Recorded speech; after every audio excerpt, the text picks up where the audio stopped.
Hello, everybody. Thanks for joining me today. I just want to start this show off by showing you what's happening on the streets of Washington, D.C.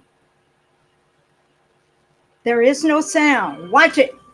There went the subway. There goes the cops. They are wasting no time apprehending this perp.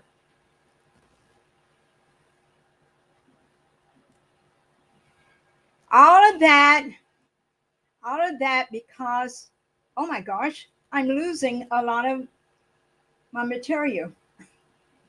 Sorry. All of that occurred because President Trump is doing some things in Washington, D.C. that certain people aren't happy about. Hi, everybody. Thank you for joining Political Talk with Charlotte this Thursday. I am your host, Charlotte Bergman. Our show airs every Thursday at noon unless something important comes up, and then we do a special show. I see we have some people that are already watching. Noni, my favorite, how are you? Thank you for joining us today. I appreciate you and I anticipate some of your feedback. Before we get started, I want to let you know how you can reach me, and then we'll go ahead and get started because we're going to talk about Mayor Paul Young. We're going to talk about crime and crime statistics, and we're going to talk about the great takeover of Washington, D.C. to clean it up. And then we're going to go to Texas. And boy, oh boy, things are changing in Texas. So check me out at email if you have any questions or comment at charlotte@charlottebergman.com, at Facebook at Elect Bergman, as well as Charlotte.Bergman.9, on Bitchute at Political Talk of Charlotte, on Twitter at Elect Bergman, on YouTube at Bergmanville Congress. Guys, this is going to be a great show.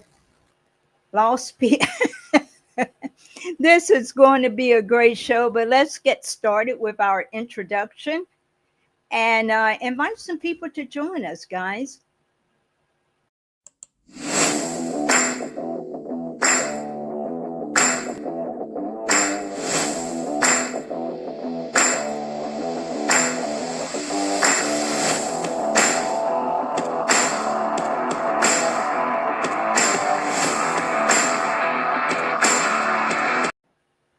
If you're new to this channel, please, as you're watching and I say something of interest, as Noni does, make a comment or just click the like button.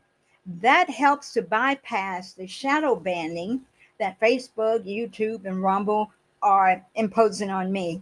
We want to grow. We want to be able to reach more people. So I thank you for your support. I love you. I appreciate you.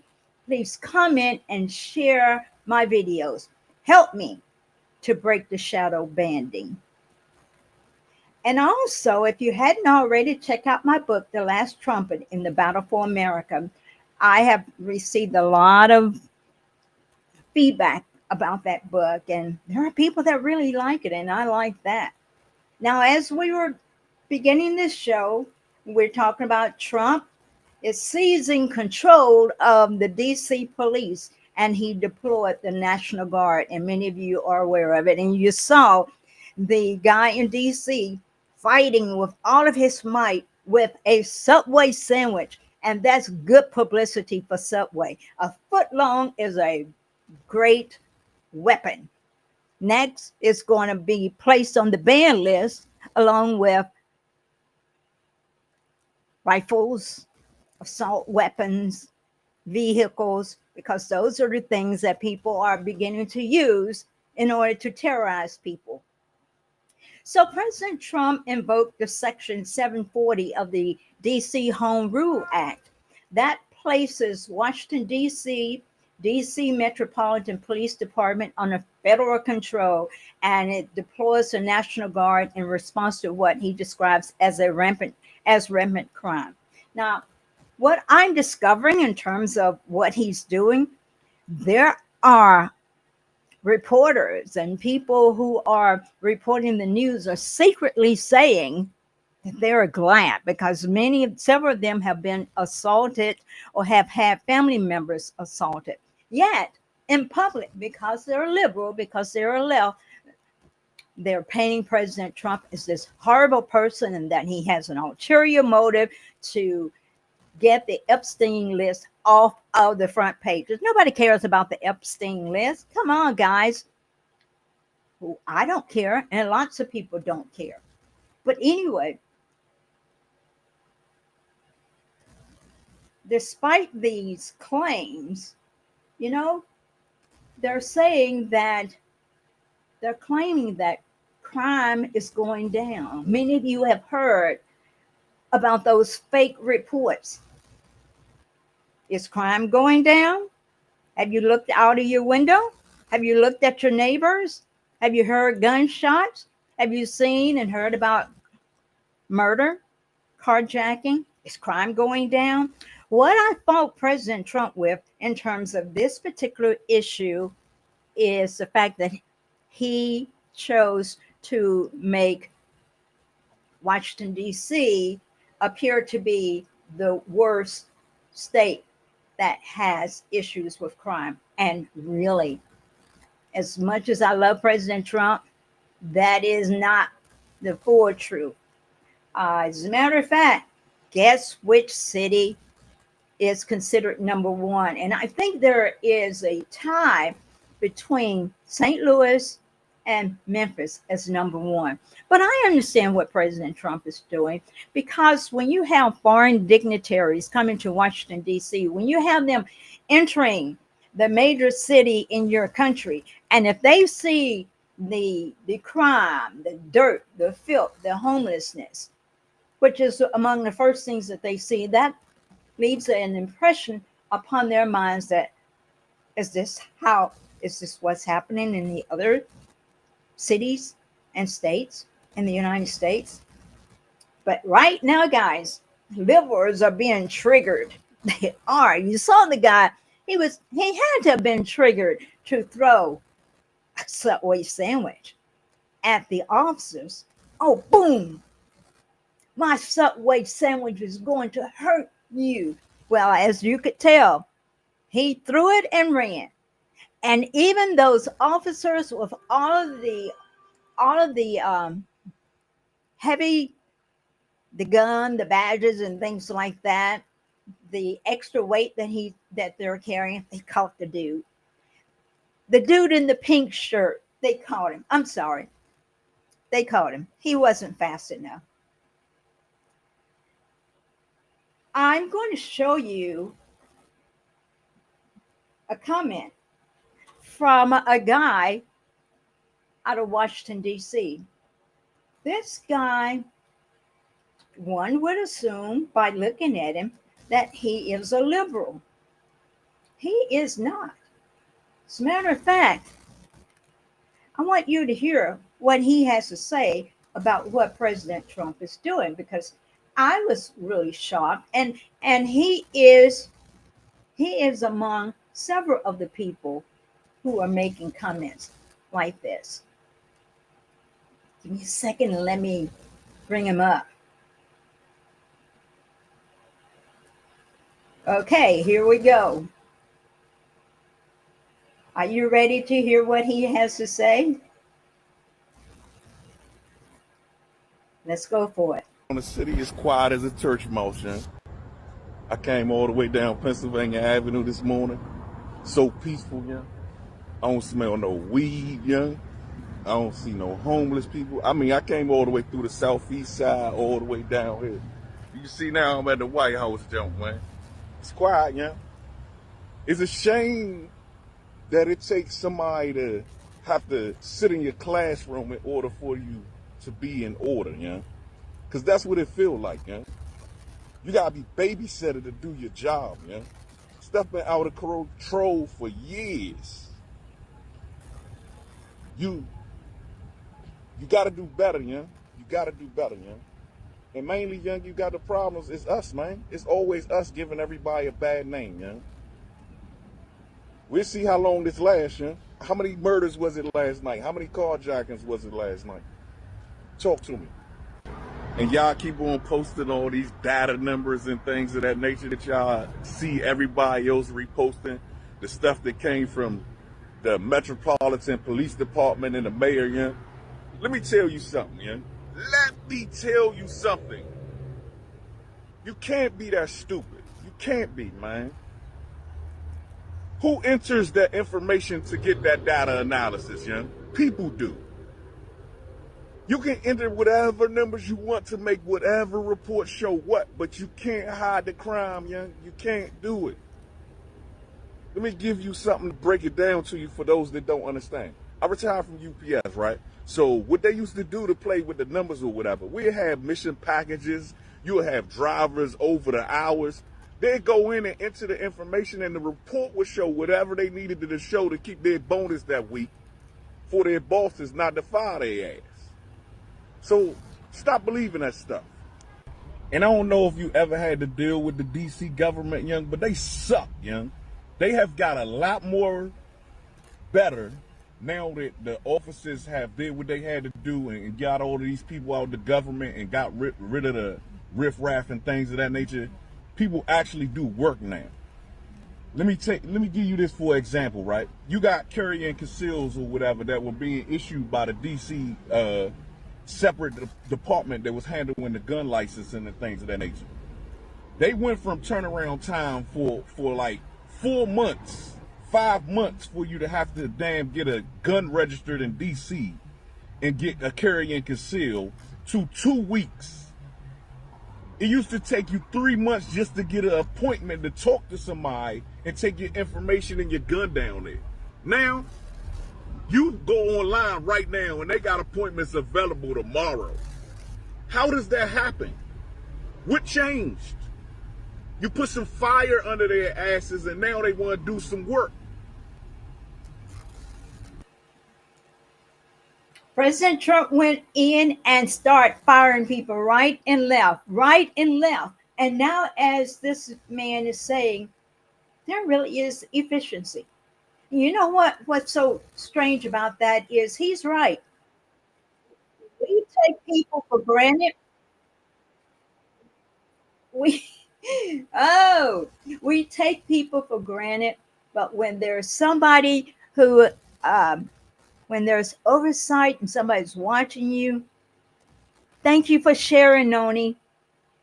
Yes, that guy that threw the Subway sandwich was DOJ. DOJ. You can't make this stuff up. You really can't. But anyway, that's neither here nor there. What I really wanted to do is I wanted to also show you guys of how the Democrats, they are blowing it. And they're going to lose a lot of even minorities who have voted for Democrats in the past. See, Trump is playing 3D chess on them. He's bringing up issues, and because they hate him so much, gee whiz, they are standing for things that they themselves don't even believe in just to undermine Trump. Let's listen to this report. I thought this was rather interesting. This is a person that is being interviewed, and as he said, Trump is great at spotting flaws in people. The Democrats keep handing them over.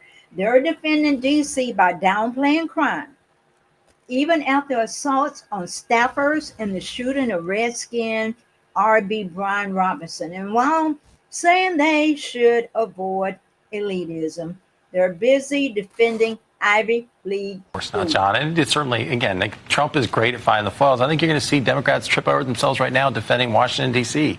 And they're going to say, oh, actually, crime isn't that high. Hakeem Jeffries just said that. And Americans sit there and say, wait a second, you saw a Rand Paul staffer assaulted, a Doge staffer. You saw Redskins running back Brian Robinson shot just, a year and that intern killed just outside of the Metro Convention Center. Americans know better. And even though they say that we need to redefine it and not talk like elitists, they're the first ones jumping in to defend Ivy League schools right now.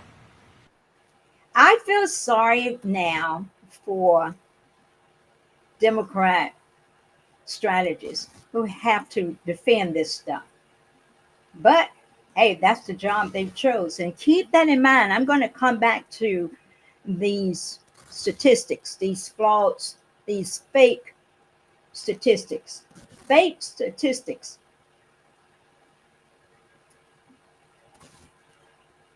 I want to show you this chart. This is a chart that will show you how wrong these statistics are.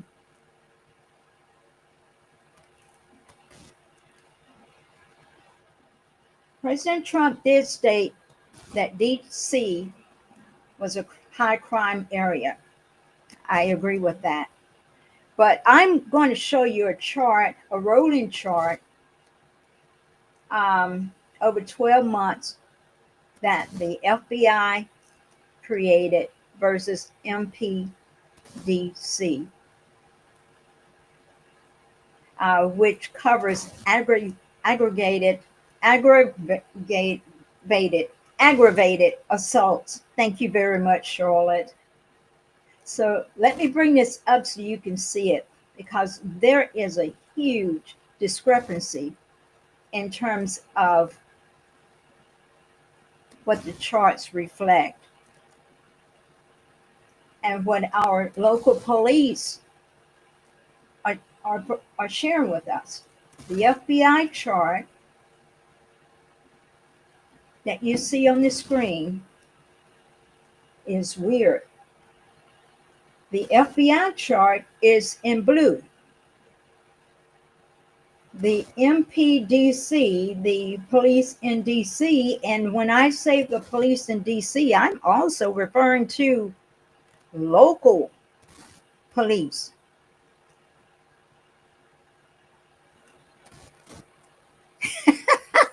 Mary, no, you didn't say liberals are triggered. Yes, they are. And Noni is making a reference to this sandwich. She said the sandwich will ultimately cost him several $1,000s. I'm sure his job. He's been charged with a federal crime. So anyway, I bring this chart up because this is a chart that compares what the FBI reports in terms of aggravated assaults and what the DC police shows. And DC's chart is showing that aggravated assaults are going down, but not so the FBI. It is a lie. It is a lie. It is a lie. And this is what we're dealing with, guys. All right, lady, I'll get to you in a second. It is a lie. And so I bring it home to Memphis, Tennessee, because we have a mayor, Paul Young. He started out, I attended his inauguration ceremony, and it was extremely emotional. This young guy had promised, and he was doing well until he decided to retain CJ Davis, who is she actually is our DEI police chief. What I showed you just now are fake crime stats. Fake crime stats. And in terms of Memphis crime stats, they're following the same thought and idea. As a matter of fact, I've heard a number of black mayors talk this week about the fact that the crime level is going down. Some people are cooking the books. Do you trust them? How about if you look out of your window or in your neighborhood, does it appear to be safe? Are you safe to walk down the street after 8 o'clock at night? Would you? Would you do that? I can remember doing that as a child. Crime wasn't as bad, but we've been persuaded to elect people who are soft on crime, and they are destroying our community. Is crime affecting you and your neighbors? Where I grew up in Memphis, Tennessee, crime is not down. Oh, I meant to show you, I did show you that chart. And I showed you that according to the chart,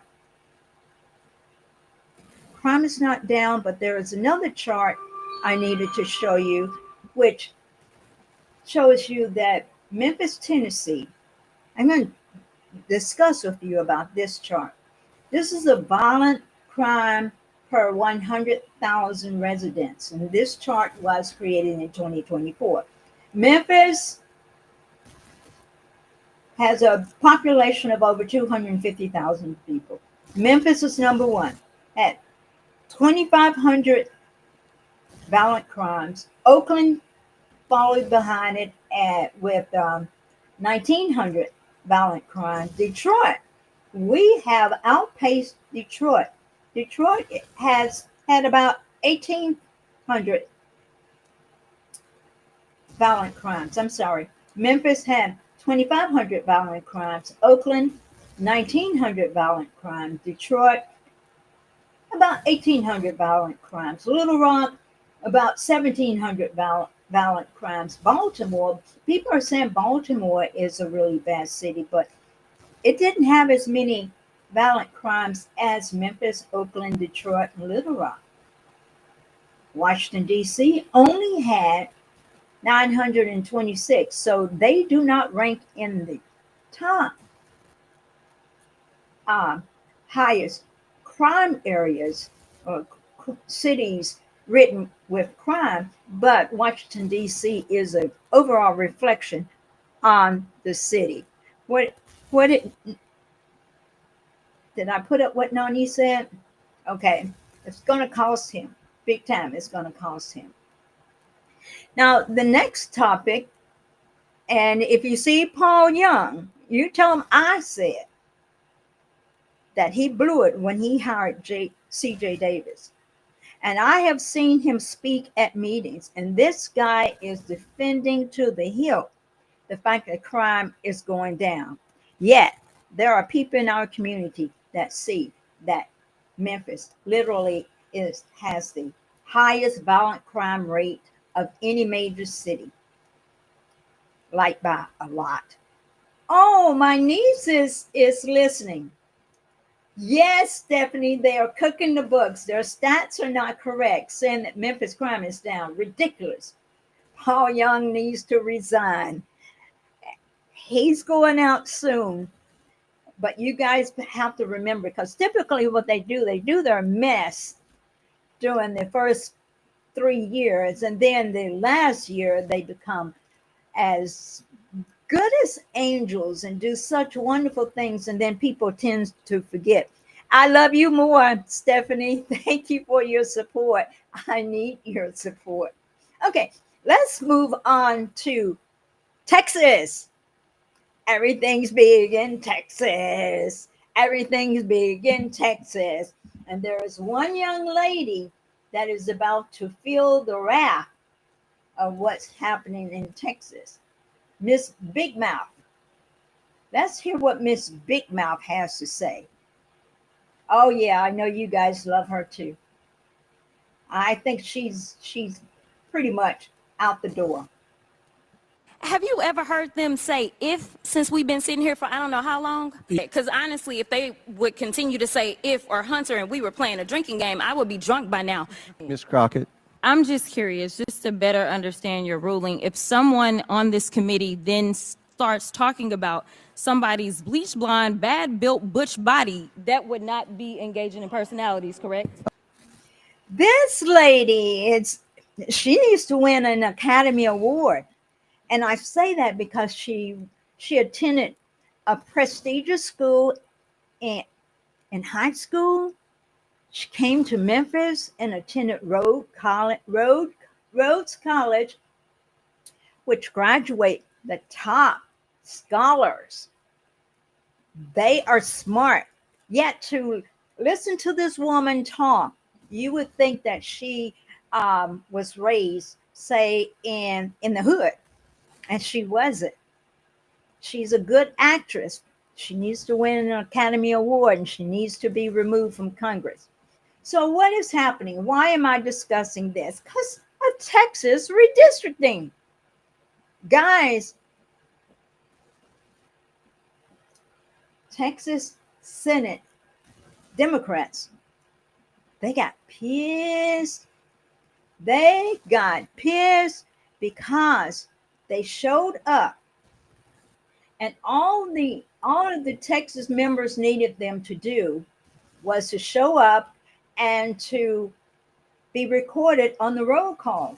After that, they could do whatever the heck they wanted to do. But once they showed up and the roll call was taken, the vote went on. Let me show you guys this video. Yes, there they go.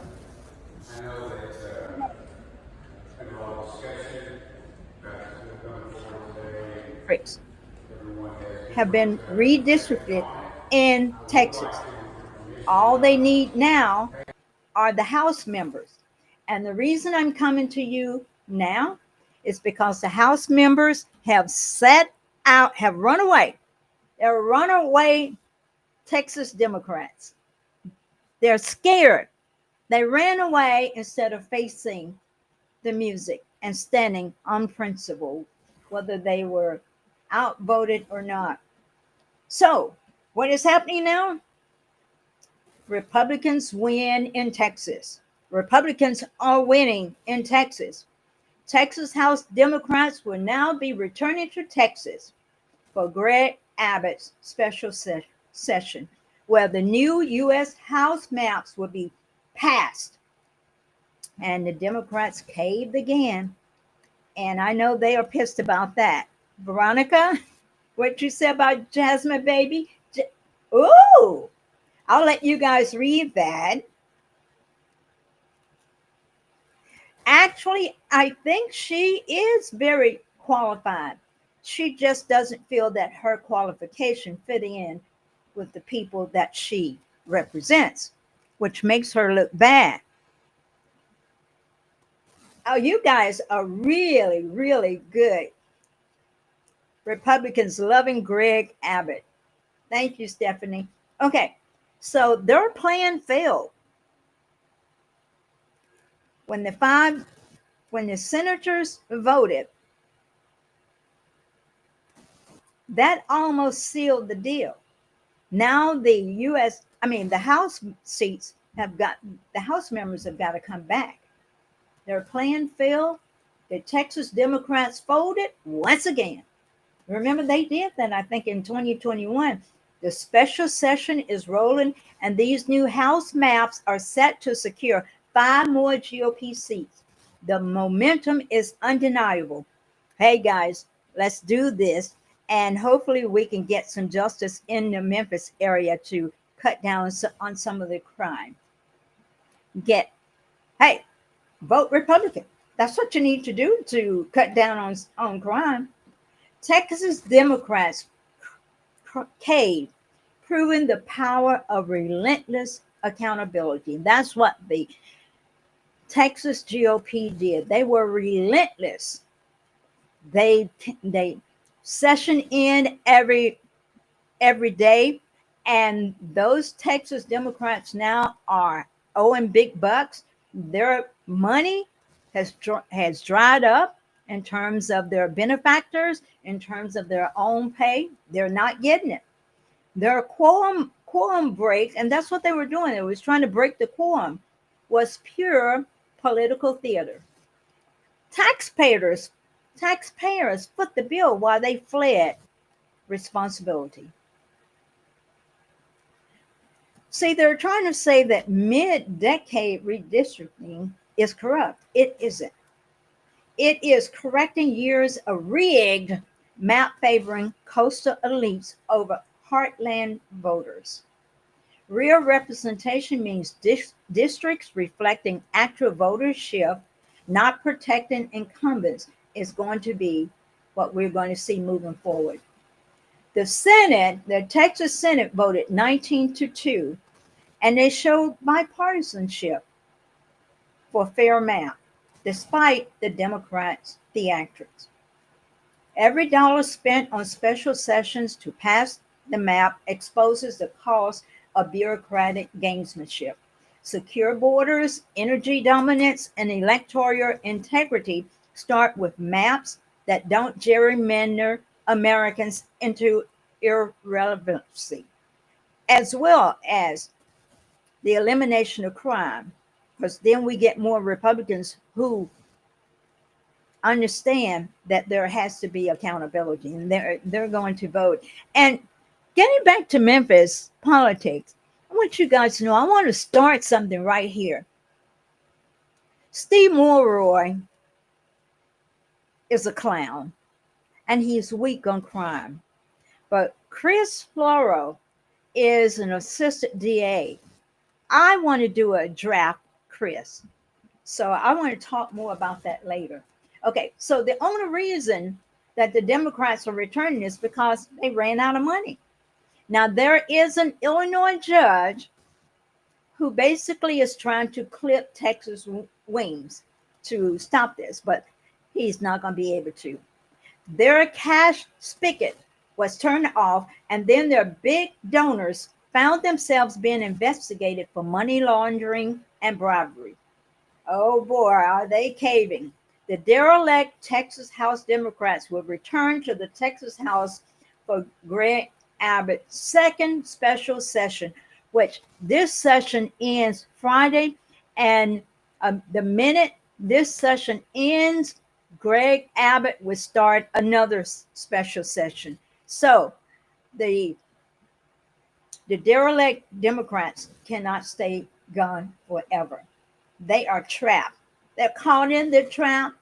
Texas is redistricting to potentially gain 5 additional congressional seats for Republicans ahead of the 2026 midterm election, as urged by President Trump. This process is part of a broader political strategy, and President Trump just didn't start this year. He actually started it some time ago. So what is Newsom doing during this period? What is Newsom doing? Let's talk about what Newsom is doing. Let's listen to what Steve Hilton has to say about California governor, the one who threatens to gerrymander California, but he can't because they've already done it.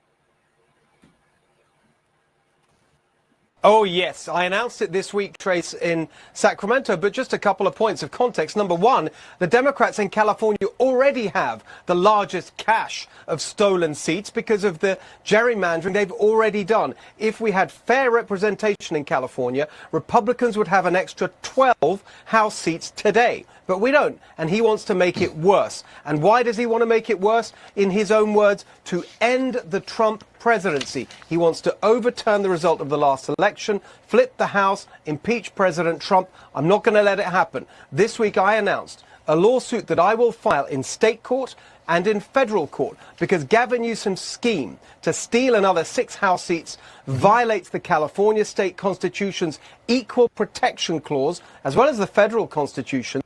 And I'm going to make sure, one way or another, that we stop this absolutely outrageous power grab. Okay, I have to put up what Noni said because the Democrats, as smart as they are, they hid out in sanctuary cities. They don't want to help Texas, but they go to the criminal areas that are doing what they're trying to stop. Guys, I want to thank you all. Your feedback has been superb. I've enjoyed this interaction with you all. You are the greatest. You are my friends.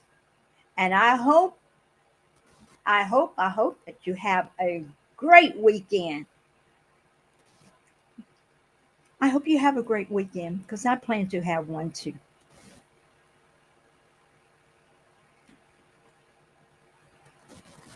We have a question here from Cindy. Cindy wants to know if I think the vacationing Congress will be arrested when they return. Let's wait and see. I have my opinion about that. My personal opinion says I don't think they will. We still have some weak Republicans, but there are enough screws that have targeted them that's going to force them to come back to the table. And they don't have to vote for the bill. We just need 12 Democrats to be present to have a quorum so that the rest of the Republicans can vote. Noni, I love you too, and you have a great weekend. And all of you guys have a great weekend. You are absolute best, and you inspire me. And I tell you what, I wake up on Thursday morning looking forward to talking with you guys. Thank you for joining me. God bless you all, and I love you. Bye. This is Charlotte Bergman with Political Talk with Charlotte.